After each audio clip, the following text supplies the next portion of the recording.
Tonight on CBC Vancouver News. The attack on an Abbotsford home caught on camera.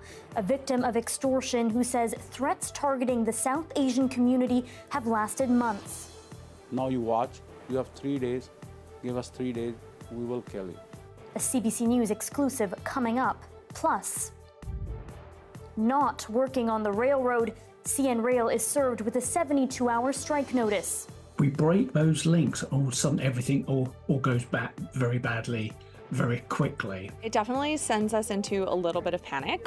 With potential transportation troubles ahead, Canadian businesses are left in the lurch. And out thousands. A TD Bank customer says nearly $8,000 vanished from his account. I have a credit card, debt, I have a mortgage. I just can't sleep. Like I can't even eat. The bank apologizes, saying a case of mistaken identity is to blame. This is CBC Vancouver News.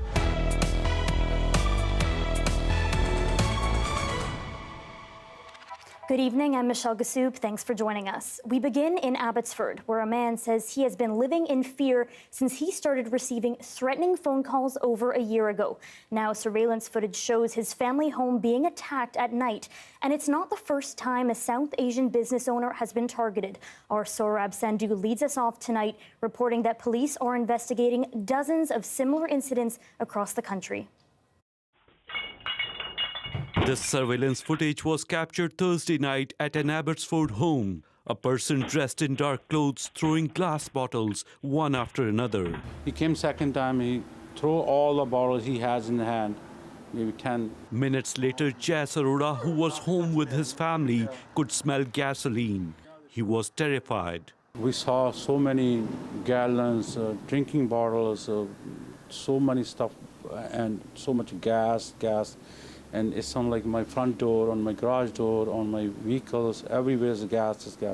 Worried for his family's safety, Arora called 911. Police arrived, and when they were there, he says his phone rang. He goes, see what we did for you, to you, and now you watch. You have 3 days, give us 3 days, we will kill you. He says the caller demanded money. This isn't the first time he says he has been a target of extortion. Arora told CBC last month he has been receiving similar calls for more than a year and has been reporting them to police. We don't feel safe at all. It's so hard me to where I should go tonight. South Asian business owners across Canada have been reporting an increasing number of extortion threats. Edmonton police are investigating in that city. It's our belief that these crimes are being orchestrated from India. Police believe threats are connected to organized crime, and the RCMP has formed a national task force earlier this year and are urging victims to come forward. The province's safety minister says arrests have been made here in BC. Investigations are complicated. They're involving jurisdictions outside of our own country, involving India, for example, and the United States. They're involving, not just our province, but Alberta and Ontario as well are facing the same challenges. He is adamant people come forward to report threats. However, for Arora, he says he has done everything police have asked, reporting threats as soon as he gets one. It's my family, they're gonna kill. Like, nobody can understand this, like how I feel like every day, going to work or going to anywhere. Abbotsford police say they are aware of the incident and are investigating. Saurabh Sandhu, CBC News, Abbotsford.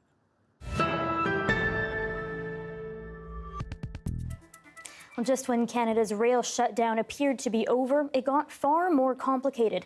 A scramble is underway to try to mitigate the fallout from a work stoppage that's poised to expand yet again. Tanya Fletcher joins us now with the latest on this story. Tanya, take us through today's developments. Where does the labor dispute stand right now? Well, Michelle, 24 hours ago, the headline was federal government orders binding arbitration. Now the headline is rail employees poised to strike. And this comes just a day after the federal Labor Minister announced it would be stepping in by sending the dispute into binding arbitration. This morning, just hours after some trains had started rolling again, the union served 72-hour strike notice. Here's the president of Teamsters Canada. Strike continue as far as we are concerned. We notified the CN and CP of a strike notice, and we will we will use our constitutional right to fight this the company here. Now, if all of this seems a bit deja vu, you only have to look back to earlier this summer. That's when you might remember WestJet and its mechanics were involved in a labor dispute. The feds also sent that to binding arbitration, but a day later in that case, workers also initiated strike action anyway. Their lawyers had combed through the wording in the document and said the language didn't explicitly ban further job action, meaning no legal requirement preventing them from striking. So they did. Now, yesterday, the federal minister was asked how he could be so sure that wouldn't happen again in this case. He would really only say he was confident in the process. Michelle. We understand marathon talks between all sides have just wrapped up, and now they're awaiting a decision. Yeah, that's right. Just this past hour, Teamsters Canada put out a statement saying the union and both companies have now concluded a 9-hour hearing before the Industrial Relations Board. Here's some of what their quote says. It says the Teamsters argued the federal labor minister does not have absolute power to end job action. Our union also argued that the minister's directive violated the Canadian Charter of Rights and Freedoms by denying workers the right to strike and collectively bargain. Now, they go on to say that they will fully abide by any decision from the Industrial Relations Board, but they are prepared to challenge it in federal court if necessary. And beyond freight rail, we know commuter trains that use those lines in Vancouver, Toronto, Montreal also affected. Locally, it's unclear when exactly the West Coast Express will run again. TransLink says services will continue to be suspended until the companies make it clear that they're allowed to resume on their tracks. Michelle. Our Tanya Fletcher. Thanks, Tanya. You bet. British Columbia grain producers are closely watching developments in the nationwide rail dispute. And as Susanna De Silva reports, they say the impact could soon spread beyond farmers to producers of food and beer. The rail stoppage began hitting this logistics company hard well over a week before the trains actually stopped moving. Working with our clients to divert their containers, look at solutions where we can move their containers away from the rail to avoid getting stuck.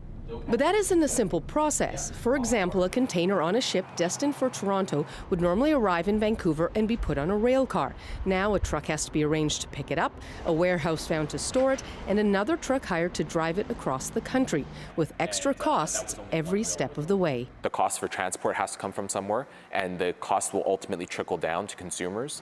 And the expense is going up every day. What was $6,000 to $7,000 to truck it from Vancouver to Toronto, he says is now closer to 10. The big guys may be able to truck this stuff in or fly it in, but it's not good for the small grocery stores. Many consumer groups say the dispute will need to drag on a few more days before store shelves will start feeling emptier. But the question is the long-term effect. They may come back with a higher price, which I'm scared of. And we're trying to keep prices as low as we can right now to just keep our customers coming back. And uncertainty of when the rail will return to normal is adding to the challenge. It's hard to know what to communicate because calling someone and just saying, I have no idea when you can get product is not a great phone call. This flooring company has a shipment leaving Europe next week. They don't know if they should look at the much more expensive option of coming through the United States. It's a huge impact financially for us, and if we have to go that route, we then have to pass that cost on to clients. Some of them may not be willing to go ahead with an order, and we may lose it altogether. For now, all they can do is hope a resolution is found before it comes to that. Susanna De Silva, CBC News, Vancouver. Policies on short-term rentals are the latest to become a hot-button election issue. Some Airbnb listings are even including overtly political language on which party would be friendliest to operators. And as Katie DeRosa reports, lobby groups are now directly courting BC's party leaders. It looks like your typical Airbnb listing, advertising a microloft in the heart of downtown Victoria. But look further, and the listing specifies that prospective renters must stay at least 90 days, quote, thanks to our BC NDP government. The ad also encourages people to vote for the BC Conservatives in the fall provincial election. It's a blatant jab at the NDP government's crackdown on short-term rentals, which bans most Airbnbs that are not in the owner's primary residence. Anyone with a short-term rental that's not in their main home has to rent the unit for a minimum of 90 days. The Property Rights Association of BC, a short-term rental lobby group, held online town halls with BC Conservative leader John Rustad and BC United leader Kevin Falcon. Rustad promises that if he becomes premier, he would scrap provincial short-term rental rules and leave them up to local governments. They're the ones that do the business licenses, they're the ones that do the zoning. And I think, quite frankly, what the provincial government done has been an overstep. It has significantly damaged tourism in many areas. Try to get a hotel now in places like even Vancouver, and the rates have gone through the roof. Paul Kershaw, the founder of Generation Squeeze, says the BC Conservatives' hands-off approach would do nothing to address sky-high house prices and record-low vacancy rates. They're being seduced by the idea that we're going to get some people voting for us because they're wanting to, continue to use housing as a business strategy, to commodify it as an investment strategy. That is just out of touch with the scale of the problem facing us. BC United MLA Todd Stone says his party would keep some restrictions on short-term rentals, but allow people to have 1 or 2 rentals outside of their primary residence. He says the NDP's Airbnb rules have done nothing to address the housing shortage. People were forced to take their short-term rentals, off the market, and those short-term rentals are not all suddenly turning into long-term rentals, as the NDP, said they magically would. Housing Minister Ravi Kahlon says he's not worried about anti-NDP messaging on some Airbnb listings. Not a surprise, given that both Airbnb and some of these investors are well-funded, pretty powerful group, and they're going to try to leverage that to maximize their profits. Kahlon says the province won't back down on short-term rental rules, even as it faces a lawsuit by a group of short-term rental owners. He insists the rules have moved hundreds of Airbnbs back onto the long-term market. Katie DeRosa, CBC News, Victoria. TD Bank is apologizing to a Richmond man after thousands of dollars were taken from his account in a case of mistaken identity. The bank wrongly thought he was on the hook for condo damage. And as Yasmin Rania reports, TD returned his money after CBC News got involved. This is not me, and that's not my address. Le Jung was shocked to discover about $7,800 was taken out of his TD bank account on August 9th. I just can't believe how did this happen. He says TD told him he was legally on the hook for about $19,000 for alleged water damage in a Richmond condo. But court and property documents reviewed by CBC News show he never lived or owned that condo. Leo Jung, a man with a similar name and address, lived there. Le Jung spent days going back and forth with his bank, telling TD he's the wrong guy. A stressful ordeal for him and his family. I have a credit card, debt, I have a mortgage. I just can't sleep. I can't even eat. I had a headache. I just keep thinking about it, even though my family is very supportive. I don't know how am I going to survive through this. After CBC News dug into his case, TD Bank apologized to Jung, saying it got incorrect information from a third-party tool used to identify people involved in insurance claims and legal matters. An advocate for bank accountability questions how that could happen. I think the banks should be double checking with the customer before they allow a transaction like this go through. TD has reimbursed Jung for the full amount taken and is offering him an additional $5,000 for frustration caused, an offer Jung is still considering.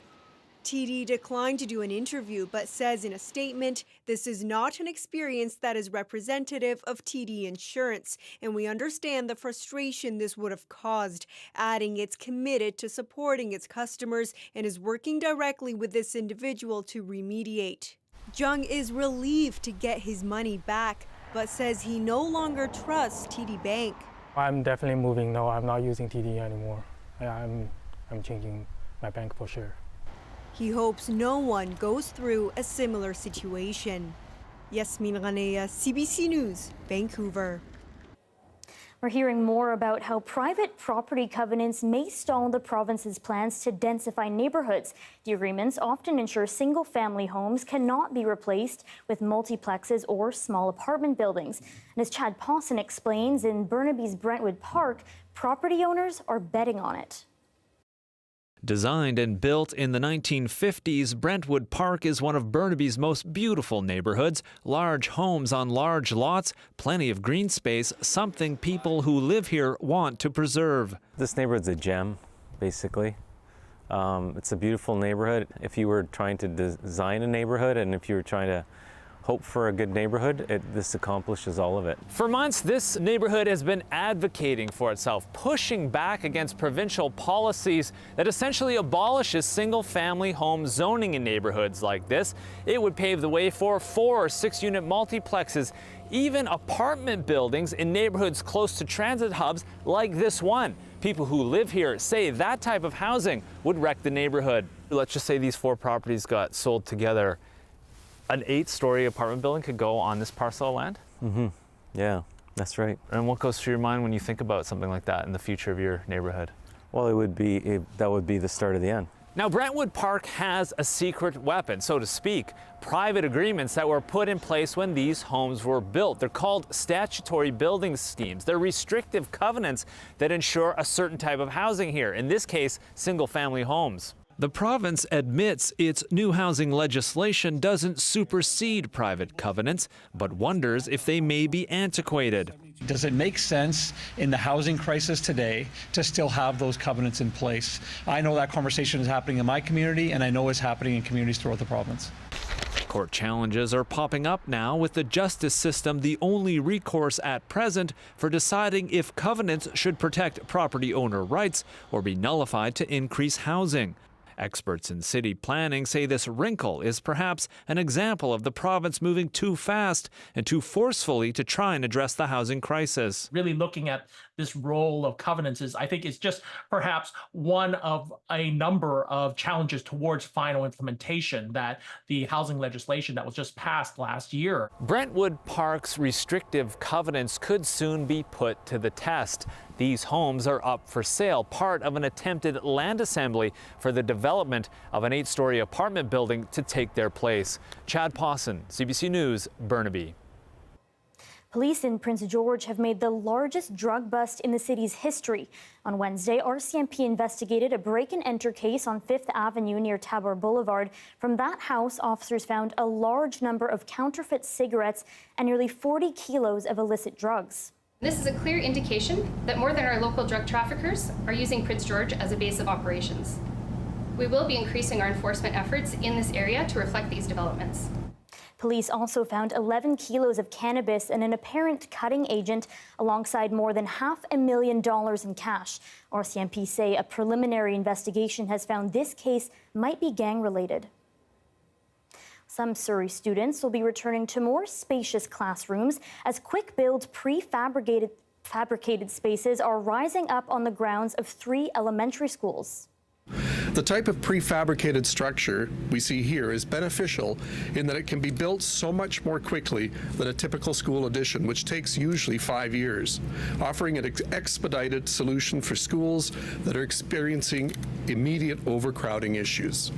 Through these additions at Walnut Road, Lena Shaw, and Woodland Park schools, the province says there will be 1,000 new seats for students. Nearly $60 million in funding was given to these projects last fall.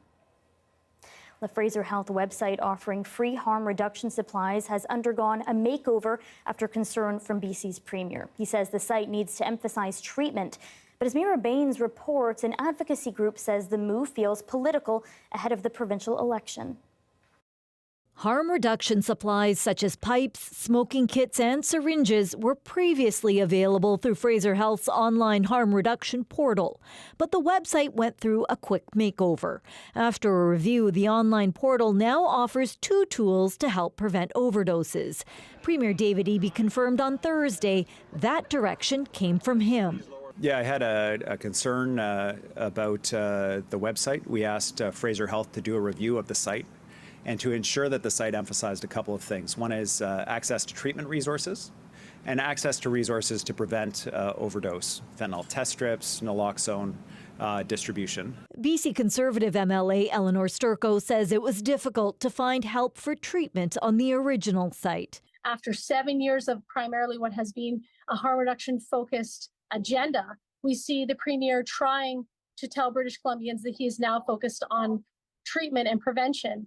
I think that the last 7 years speak for themselves. Fraser Health says treatment is critical, and while the redesigned portal no longer offers some harm reduction supplies, a full range of supplies are available for free at public health units. The Surrey Drug Users Network says offering people clean supplies is about saving lives and reducing healthcare costs. But it's becoming political because of the upcoming election. This is definitely something that seems very politically motivated. We're coming up to a provincial election here. Limiting access to these supplies is actually the kind of measure that's going to further overburden our system, because it's not just HIV and Hep C that these are preventing, it's also other wound and skin infections. She says ultimately it's the healthcare system and people who are struggling to deal with addiction who lose out. Mira Baines, CBC News, Vancouver.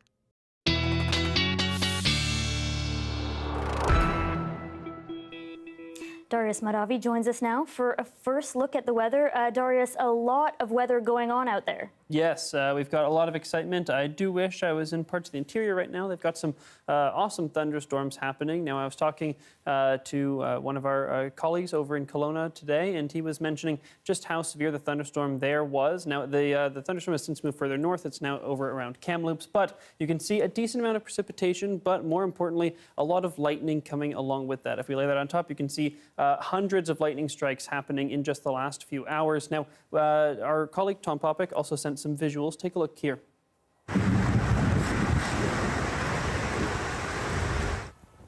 You can hear a lot of that massive thunderstorm activity as well as those really gusty winds. So a few things there that we're keeping an eye on, especially with the fire situation. Fortunately, again, with that precipitation, a little bit of good news there, but really only some isolated downpours. As we continue to see that thunderstorm track further north, hopefully we don't see too much of that dry lightning trailing behind the weather system. Now, also in the southeast, we've got some intense thunderstorm activity happening. Again, some localized downpours, but for the most part, we're looking at a lot of lightning activity here in just half an hour. Hundreds of lightning, almost 200 lightning strikes in the past half hour just in this region alone. Now, if we turn over here to Vancouver, again, a different sort of weather warning in place. Weather statement up here, 20 to 40 millimeters expected in this area, including Whistler and Kamloops. But down here, rainfall warning up to 50 millimeters being warned about. But in some areas, it could be significantly more than that. So we're going to talk a little bit more about what exactly those amounts are, which could range a lot higher, especially up at those higher elevations and further east in Metro Vancouver and in the lower mainland. But for now, we're already seeing that rain move in, but there's a lot more to come. All right, thanks, Darius. Thank you. A Metro Vancouver sewage plant is pushing the limits of waste recovery using microbes. As Yvette Bren reports, they have patented a new process to extract higher levels of biogas from the stuff we flush down the toilet, all in order to reduce this country's dependence on fossil fuels. What's flushed down here is seen by most as waste. But a team of engineers and microbiologists in BC are working to change that. Microbes in this unit at the Lulu Island Sewage Treatment Facility are helping. Researchers have been seeding the tanks of this contraption with communities of microbes to increase the amount of biogas they can extract. So the bioreactor that we're working on is essentially a vessel where we will cultivate the right microbes, the kinds of microbes that produce methane, which is the usable part of biogas that can be used as renewable natural gas. So we're creating the right environment for them to grow and thrive. They had so much success they patented the process. Now they're taking it into the pilot phase. If we could make it happen, then we can help solve climate problems. Excess gas once flared or burned off is now captured, enough methane to fuel 650 homes. We're capturing it, we're cleaning it up, and in combustion it turns into CO2. So we're reducing the risk of that potent methane being released to the atmosphere. That's also creating $1 million in revenue a year. And I think it's important because it harvests that energy in a very cost-effective way compared to some of the other kind of energy on the horizon. But critics question this as a climate change solution. Well, essentially, they are manufacturing one of the most powerful greenhouse gases, right? Methane. Then there's the cost, potentially tens of millions to install the system at 180 sites across the country. Industry can drive climate solutions, absolutely, but it has to do it in an affordable, reliable, and justifiable way. But this microbiologist says it's a step in the right direction. We need to redefine how we think of waste, right? So these are wastewater treatment plants operationally, but we'd like to think of them in the future as waste resource recovery facilities. And wastewater as something much more than just flushable. Yvette Brand, CBC News, Vancouver. Still to come, protecting BC's coastline. We'll talk to a local tour company about their mission to clean up marine debris from remote parts of this province. That's next.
Two local boat tour companies have been on a mission this summer to clean up BC's coastline. The companies picked up a massive 32.5 tons of marine debris from the Great Bear Rainforest coastline. It's the latest cleanup in part of an initiative they started during the pandemic when tourism shut down. Joining me now is Kevin Smith, the CEO and expedition leader at Maple Leaf Adventures. So Kevin, what initially made you want to do these cleanups? Well, it was just that it was embarrassing, really, taking our guests that had come from around the world to see beautiful BC, and we were shocked to be landing onto coastlines that were full of marine debris, plastics washing up from the ocean and from across the Pacific. Okay, and we're looking at images of some of what you've cleaned up. What sorts of waste are you finding, and what do you do with it once it's collected? Well, it's about 50% of it is obviously from the international fishing industry. And, you know, lots and lots of plastic water bottles that are coming across Pacific. We actually found 19,000 single-use plastic water bottles, beverage containers. And we collect it, sort it, and we're really proud to say that this year, we're getting better and more efficient every year that we do this. This year, we actually have over 75% that have been recycled, thanks to the great work of Ocean Legacy Foundation in Vancouver, who has been set up specifically for marine debris recycling. We also sent some of it to Kitimat and Terrace recyclers, who are wonderful to work with as well. And some of those images you provided really give a sense of the scale that you guys are operating on. But you work with some competitor companies as well as First Nations on some of these cleanups. So tell us about what role those collaborations bring when you're doing that work. Yeah, absolutely. It's this was originally a Wilderness Tourism Association of BC, and under the Small Ship Tour Operators Association, which is nine companies that do you know, same thing that we do up and down the coast with these small scale expeditions. This year it was my company, Maple Leaf Adventures, and my colleagues from Blue Water Adventures, a Vancouver-based company. And yeah, it was unbelievable. The spirit out there of the cruise, as you know, owners, we never had to sort of tell the crews, hey, work harder. These guys they're so deeply motivated to help clean up the coast. It was super impressive. Yeah, I'm really pleased with what we were able to do. We were able to offload at Bridgman's facility up in Kitimat and get it all onto trucks down to Ocean Legacy. So it all worked out very efficiently this year. All right, Kevin Smith from Maple Leaf Adventures, thank you so much for joining us. Thank you.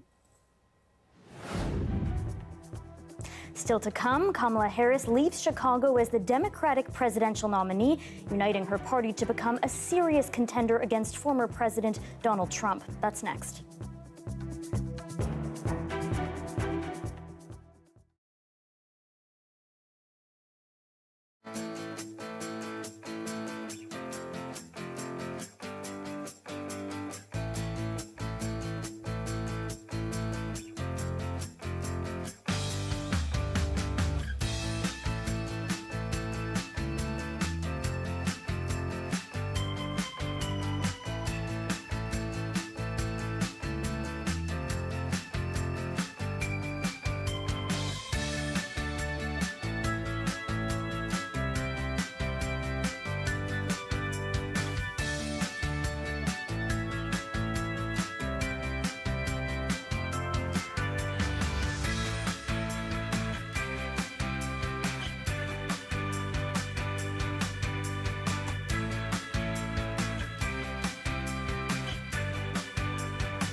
Kamala Harris leaves Chicago today as the Democratic Party candidate for U.S. president, having accepted the nomination last night. She now has 74 days to convince voters to make her the country's first female leader. CBC's Ethel Musa was in Chicago for last night's speech by Harris, which has been called the most important one of her career. Speaking to the country, Harris promised Americans to tackle major policy issues like protecting the right to abortion and lowering the cost of health care, housing, and groceries. Harris also spoke about the Israel-Hamas war, saying she will always stand up for Israel's right to defend itself, and she will always ensure Israel has the ability to do so. Harris did not address the anti-war protest happening outside the convention by those who want the U.S. to stop its military support of Israel. But she did say this. President Biden and I are working to end this war such that Israel is secure, the hostages are released, the suffering in Gaza ends, and the Palestinian people can realize their right to dignity, security, freedom, and self-determination. Harris will now head back to the campaign trail. She has only a few months before the election and only a few weeks before her presidential debate with Donald Trump. This is a historic moment in U.S. politics. Harris is the first female vice president, and she is the first black woman and person of South Asian descent to lead a major party ticket. If she's elected this fall, Harris will become the first female president in the United States. I thought it was really good. I was very excited to see somebody who showed vulnerability and who was kind to people, who is a people person. She looked very presidential. She looked amazing. I felt hopeful. It was beautiful. It brought tears to my eyes, and I believed every word she said. I really did. I think we got a chance. The hope among many Democrats is that Harris will ride this wave of excitement all the way to the finish line this November. Ethel Musa, CBC News, Chicago.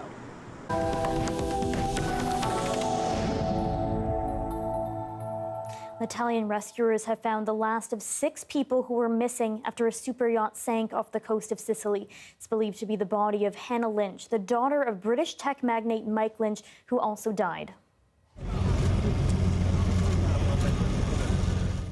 18-year-old Hannah Lynch was the last person unaccounted for.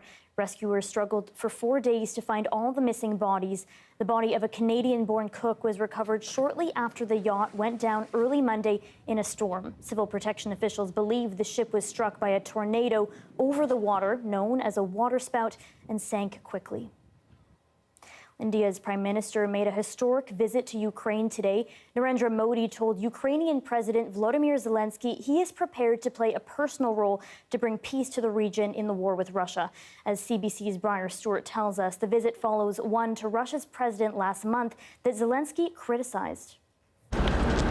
The last time an Indian prime minister visited Ukraine, the country was part of the Soviet Union.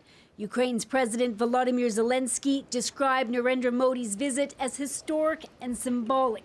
I think that India began to recognize that this is not just conflict, this real war of one man, and his name is Putin. And that's who Modi visited last month. He warmly met with Russian President Vladimir Putin. A few hours after, a missile slammed into a children's hospital in Kyiv. Modi described the deaths of innocent children as heartbreaking, but didn't condemn the attack or the war, which led to criticism, including from Zelensky, who wrote that it was a devastating blow to peace efforts to see the leader of the world's largest democracy hug the world's most bloody criminal in Moscow. And that's perhaps why the Ukraine visit started here, a memorial to children killed during the war. The brief meetings included agreements promising cooperation, with Modi proclaiming that India isn't neutral, but on the side of peace. Both sides should sit together to find ways to end this crisis, he said. And it is not likely to take a very proactive approach. This senior research fellow says Modi is trying to balance relations with Russia, Ukraine, and the West. India is a big buyer of Russia's oil and weapons, which is one of the reasons it's unlikely to take the lead in any negotiations. For India to take an active role in peacemaking, it would really require both parties to the conflict to urge India to do so. But as both sides try and take more ground on the battlefield, there isn't a visible push for peace talks. Briar Stewart, CBC News, London. Still to come, how one University of Alberta scientist is pinpointing the origin of Martian meteorites and how that could further what we know about Mars. That's next.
A University of Alberta researcher is able to pinpoint the origin of Martian meteorites that have landed on Earth.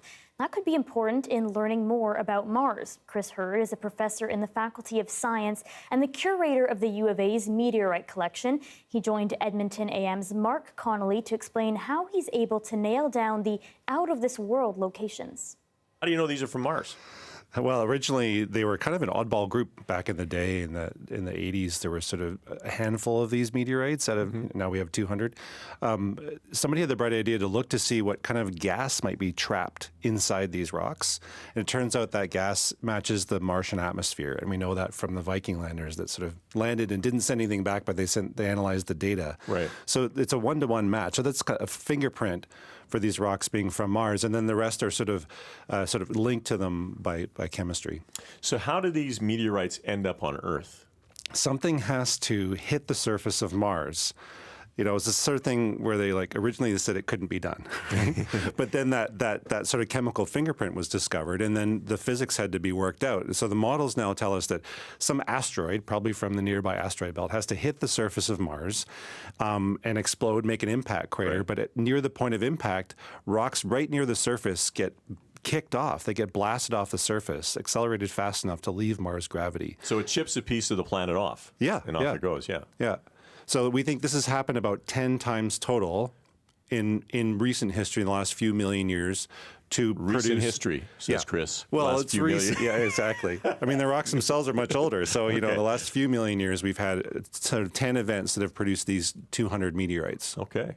Now, you brought these with you. These are kind of cool. These are kind of little slices of them, right? That's right. So can you describe these for our listeners? What do we see? Sure. I mean, they're not a whole lot to look at. I mean, the Martian meteorites predominantly are lava flows. So think of, Hawaii or someplace like that where you have a lava flow down the side of a volcano.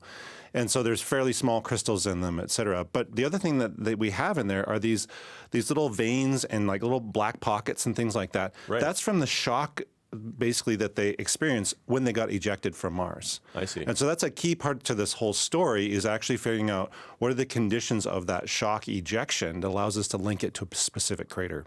Yeah, so you have determined exactly where on Mars this came from. How did you pinpoint that?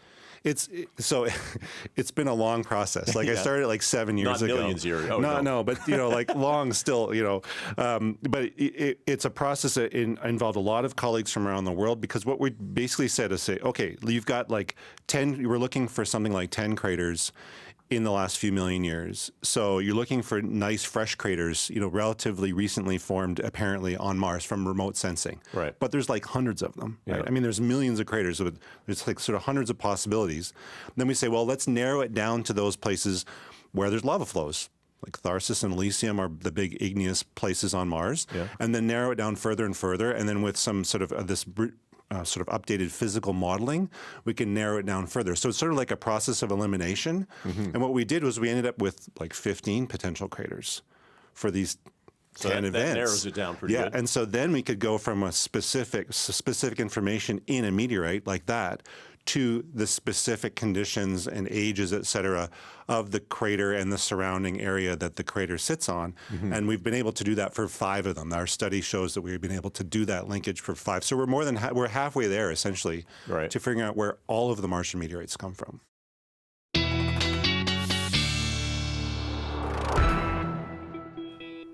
Our Darius Mahdavi is back. And Darius, you love Martian meteorites. I do. I was just telling you that. Yeah, really cool story. Very fun. I'd say a little bit more exciting than the weather, but it is close today because we have quite a lot on the way. Now you can see some of that rain already starting to move across the lower mainland. It's been in the valley for a while, but now starting to make it into the city proper. So lots more rain on the way over the next few hours. You can see here, this is just going to be a loop of what we're expecting basically, but you can see overnight tonight some very heavy rainfall in many areas before tomorrow it starts to recede back out of Vancouver. Now, it's not going to play over again, but I'm going to show you here. Very heavy rainfall and then sort of drying out as we get into around noon tomorrow. We're mostly dry. Some more showers may pop up throughout the afternoon, evening time, but generally speaking, that's our cutoff. So we're going to see tomorrow afternoon, still very cloudy, but definitely a little bit drier, which I'm sure is welcome news for many people. Over our accumulation forecast over the next 24 hours, some very heavy rainfall coming to some areas. So I want to highlight here, these are not the totals that are necessarily going to happen. This is showing you where we might see the heaviest rain, so don't take these numbers as gospel, like 87 millimeters for Maple Ridge. Probably overselling it a little bit, as I'm sure many people are hoping that I would say, because that is a very high amount of rainfall. It's not actually what we're expecting there. Generally speaking, it will probably cap out at around 70 millimeters or 80 millimeters, and that even will be just in the Alpine. Maybe some of that will run down, but generally speaking, if your gutters are clear and you clear out the grate in front of your house, you should be okay. Across the south coast, most of that rain is really just coming to the lower mainland. Victoria gets a decent amount, but up the island, not so much. If we zoom out to the rest of the BC, again, mostly confined to the southern parts of the province. You can see a decent amount coming to Whistler and Kamloops and Big Bar as well. So a few other areas to highlight. Now, if we run this forward just for the next few hours, you can see again that clearing up pretty quickly. But if we roll this a little bit further forward, you'll see the next wave of precipitation really coming as we get into Monday. We're going to see, again, drying out on Saturday. Starting Sunday, some of that comes to the coast and up to the northwest. Then as we get overnight into Monday, that spreads to much more of the province. And that's what we're expecting to see for the next little while. So generally speaking, quite a bit of precipitation on the way across BC, which is welcome news for many people, I'm sure. Winds will also be quite high at times down in the south over the next 48 hours or so, especially around Kamloops and down in the southeast on Saturday night into Sunday. But fairly wet day tomorrow. Few people get some sunshine, but very few. And then across Vancouver over the next few days, we do have all that rain coming. Drier day on Sunday, bit of showers on Monday, and then finally the sun is back and summer has returned for the end of August. Okay, and now Darius, we know it is Friday, and that means it's time for...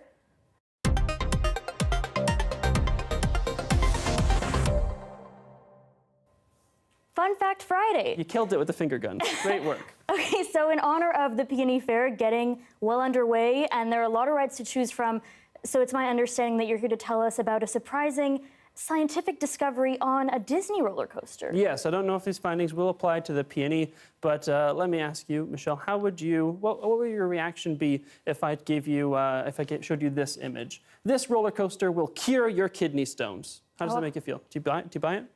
I don't know. I'm suspicious of that. No, okay, fair enough. Well, take a look at here. You can see what exactly this roller coaster looks like. It's like we're riding it ourselves. This is the Big Thunder Mountain Railroad coaster at Disney World. And in 2016, researchers went on this ride. They rode it about 20 times, and they brought along a backpack that inside they had a fake 3D printed kidney. Inside that kidney, they had a fake kidney stone, and as they were riding it, they waited to see, over those 20 times, how many times that kidney stone actually got loose. How easy was it to dislodge that kidney stone? And what they found is that 2/3 of the time, the kidney stone was dislodged and made it out of the kidney. They were trying to figure out whether those ups and downs really would help, whether all that shaking would help. You can see it's a fairly calm roller coaster, actually. Here's the fake kidney that they were using. But generally speaking, a bigger roller coaster like this, I don't know, it might be even more useful. You might dislodge it more of the time. So, Michelle, I think you and I should pitch a story where we go ride the biggest roller coasters across Canada and we see which one's the best for dislodging a kidney stone from a fake kidney. I'm in. Yeah. Let's do it. Have a good weekend. Okay, after the break, grab your sneakers and come along for a jog because we're going to tell you why more Canadians are running to improve their health. That's next.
Hi, I'm Amy Bell, and here's what's in your CBC Vancouver inbox.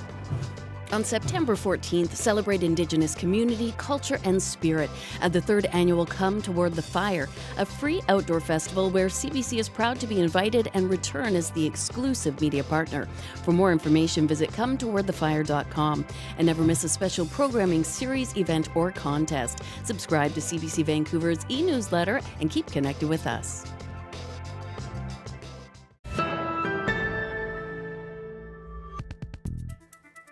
You might have seen them, you might even be one of them. But it's undeniable that running has become very popular in this country.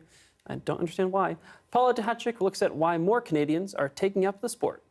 A few months ago, this was a small, intimate running group. Now, not so much. We're really just here to move our bodies and meet new people, and I think maybe that's the culture of the way running is going now and why it's growing so fast. Across the country, people are pounding the pavement in a big way. Marathons in Vancouver and Toronto selling out in record numbers. Calgary hosted its largest marathon in a decade. Overall, it looks like participation's up about 16%, which is absolutely awesome considering it actually was on the downward spiral before the pandemic. This isn't the first time running's had a moment. It seems just about everybody is doing it these days, running around a gymnasium, a park, or the neighborhood streets. Back in the 70s, Canadians discovered running and loved it. I like nature. I like seeing people. We chase ladies. It's a sociable way to get some exercise. Today's runners say they're also drawn to the social aspect. It's the middle of the week. It's a good way to meet new people when you're new to the city. Great people, great activity. Get outdoors, have some fun. The blue labeled shoes are for feet that tend to roll to the inside of your ankle. This running room manager says for many, running is a pandemic habit that's stuck around. Gyms and pools were closed, that a lot of new people were coming to the sport, learning to run outside for the first time maybe and learning that they liked it. Plus, amid the high cost of living, it's one way to get a workout without breaking the bank. Oh, it's just running, like all I need is a pair of running shoes. I already got that. I don't have to pay for a gym membership. Workout trends tend to come and go, and it's not clear whether the boom will fizzle or flourish. But this running group has no plans of slowing down. Paula Duhatchik, CBC News, Calgary. Very nice, Darius. You should look into something like that. Well, oh wow, Yeah. That's I like the '80s exercise videos. I think that's what I'm going to take up. We're bringing it back. Yeah, I'm ignoring your mean comment. Thanks for being with us tonight on CBC Vancouver News at 6. You can watch this newscast on CBC Gem, our free app, as well as on YouTube and our website, cbc.ca/BC. Tanya Fletcher will have your next local news at 11 o'clock, right after the National. Good night.